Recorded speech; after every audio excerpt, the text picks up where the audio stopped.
Never limit your view of life by any past experience. Your history is not your destiny.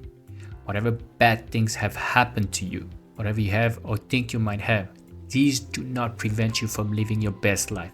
Period. Life is not just something to be endured. It is to be lived in joy, in a fullness without limit. There are so many moments in our daily lives where we lose sight of how beautiful life is.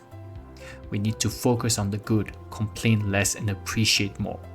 Amor fati, the love of faith and the love of everything life presents to us. There should not be any sense of hurry or worry about this. Just a calm, peaceful sense of reality. Let the law work through and express itself in the experience. Enjoy the journey of creation and manifestation. Resistance, doubts, and fear are generally part of the course at the beginning. Yet slowly but surely, you can embrace them, surrender them, and let them be. They will then fade progressively, and your life will have great peace in it. Let us learn to be happy even in the midst of unhappiness, to laugh even in the midst of tears, to believe even in the midst of unbelief. The person who does this is the one whose foundation is certain.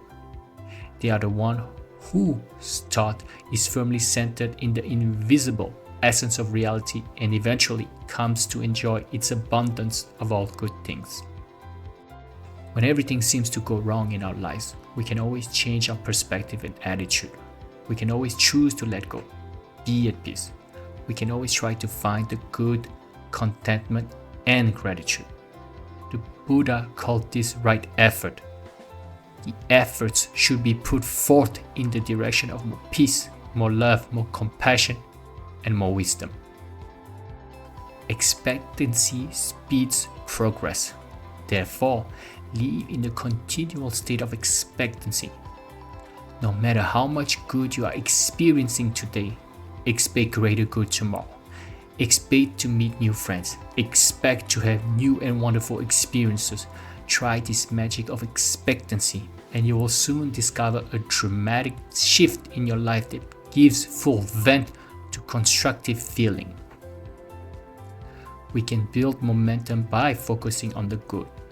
We start with not much, then we learn how to be grateful, focus on the good, and see more of the miracles in our lives. By virtue of these regular practices, we build incredible momentum, and our lives can just get better and better because we leave no room for negativity.